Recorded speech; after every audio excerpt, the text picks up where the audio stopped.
Menimang sayang Bank Syariah. Bank Syariah Indonesia atau BSI baru saja terkena musibah. Berhari-hari ATM dan mobile bankingnya tidak bisa diakses. Nasabah kesal, manajemen BSI tak bersuara, kecuali menyebutkan bahwa ada maintenance di sistem IT mereka. Belakangan ketahuan bahwa ada ransomware yang menyerang. Tentu saja tak patut kita menari di atas penderitaan orang lain. Tulisan ini bukan untuk tujuan tersebut, melainkan rasa sayang atas salah satu bank syariah terbesar di dunia itu. Sekaligus mengambil pelajaran dan hikmah atas tragedi ini plus kritik yang membangun. Berpuluh tahun, tepatnya 32 tahun sejak di-launchingnya Bank Muamalat, market share bank syariah tak pernah beranjak di atas 5%. Sisanya lebih dari 95% dikuasai bank konvensional. Tidak pernah ada juga bank syariah yang besar yang menjadi kebanggaan umat Islam Indonesia. Saat ini kabar baiknya market share-nya meningkat hingga 7%. Sangat mungkin peningkatan ini terjadi setelah BSI di-launching. Praktek perbankan syariah diatur dalam Undang-Undang Nomor 21 Tahun 2008.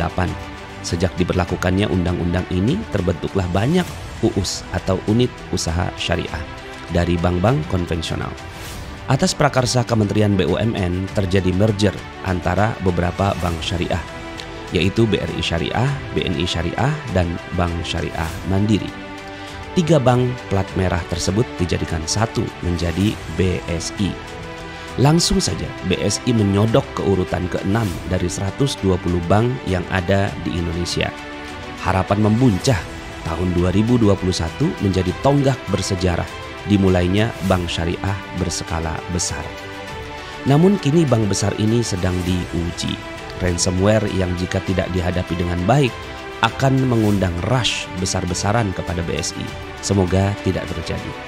Ada beberapa catatan yang bisa kita pelajari dan ambil hikmahnya. Pertama, tentang definisi dan praktek bank syariah itu sendiri. Ramai orang yang mengkritik bahwa bank syariah tidak sepenuhnya syariah, hanya bank konvensional yang melabel diri menjadi syariah. Seorang YouTuber, Guru Gembul, bahkan menyebut bank syariah lebih haram daripada bank konvensional.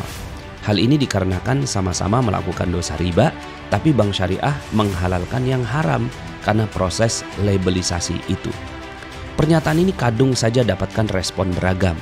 Pendapat saya pribadi, opini Guru Gembul itu berlebihan. Jika ada 1-2 kesalahan atau bahkan 1000 kesalahan atas praktek perbankan syariah, tidak lantas bisa divonis sedemikian, karena label haram hanya boleh disebut oleh pemilik syariat ini, yaitu Allah Rabbul Alamin. Bank syariah adalah upaya sungguh-sungguh yang telah dilakukan oleh puluhan ribu orang, mulai dari ulama-ulama yang berkumpul di MUI yang memproduksi fatwa-fatwanya, para praktisi perbankan yang berhijrah, dan para nasabah yang berpraktek jujur dan disiplin dalam akad-akad syariah. Bahkan gerakan bank syariah di Indonesia juga satu nafas dengan gerakan bank syariah di dunia. Mereka semua punya harapan dan bahu-membahu dalam syiar agama Allah. Sebagaimana firman-Nya, "Dzalika wa may yu'azzim sya'airallah fa innaha min taqwal qulub." Demikianlah, siapa saja yang mengagungkan syiar agama Allah, sesungguhnya itu lahir dari ketakwaan hati. Al-Quran Surat Al-Hajj ayat 23. Allah saja memuji siapapun yang berjuang membela agamanya. Ini siapa kita yang nyinyir dalam melihat ketidaktepatan dalam perjuangan ekonomi umat. Perkara yang terjadi di lapangan pasti ada kesalahan dan pihak perbankan tidak boleh juga denial. Perbaikan harus terus dilakukan sepanjang waktu hingga bank syariah bisa sepenuhnya syariah.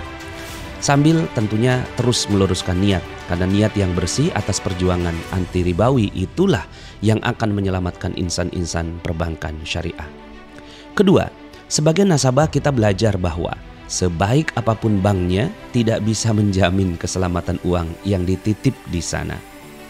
Benar bahwa sekarang zamannya digital yang praktis, tinggal titip di bank syariah, harta kita berubah menjadi digit-digit rupiah yang dengan mudahnya kita akses saldonya dan kita transfer saat kita bertransaksi. Namun, kejadian ransomware ini menyadarkan kita bahwa kita tidak sepatutnya menaruh semua telur di satu keranjang. Harus ada upaya lain menyelamatkan harta kita. Dan solusinya, kita harus berani menyelamatkan dan menyimpan harta kita sendiri. Belilah brankas kecil di rumah. Konversi sebagian harta kita menjadi emas dan disimpan dengan aman di brankas di rumah.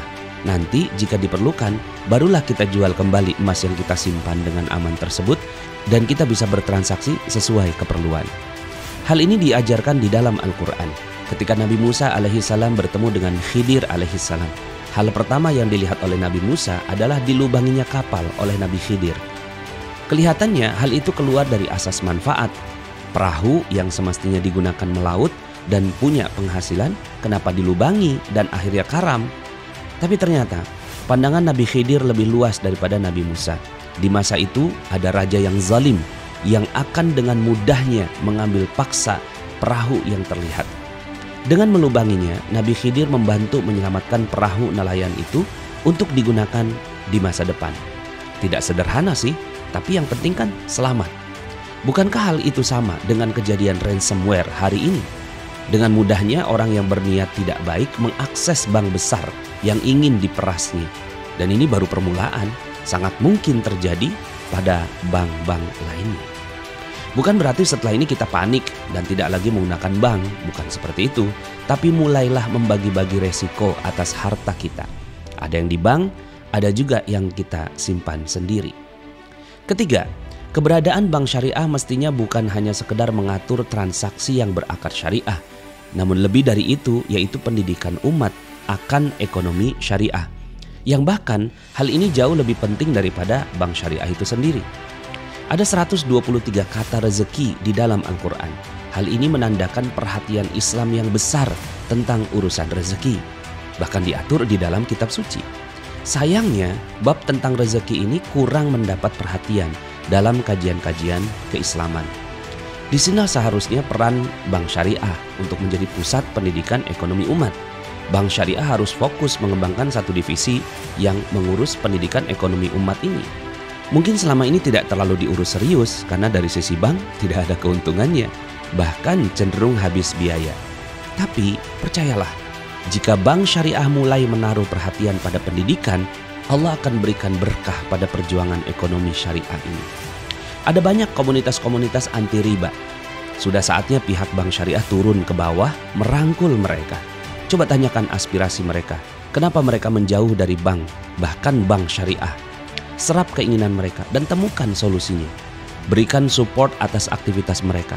Dan akhirnya sesuaikan keinginan mereka dengan produk yang bank syariah miliki. Hal ini akan membuat bank syariah tidak menjadi elitis, melainkan terlibat langsung dalam perjuangan ekonomi syariah yang nyata di masyarakat. Pengalaman kami di komunitas Magnet Rezeki, pendidikan ekonomi umat ini tidak ada habisnya. Selalu ramai masyarakat yang mengikuti kajian-kajian kami. Banyak yang haus akan prinsip-prinsip rezeki yang baik dan benar serta sesuai syariat Allah. Dan itu melahirkan solusi. Banyak keluarga yang terselamatkan ketika logika rezekinya sudah benar. Utang atau amanah yang lunas, bisnis yang makin ramai pembeli, keluarga yang makin harmonis, dan banyak lagi. Indah sekali kalau hal-hal seperti ini diprakarsai dan disupport oleh bank syariah. Keempat, bank syariah ditunggu kiprahnya sebagai agen pemberdayaan ekonomi umat.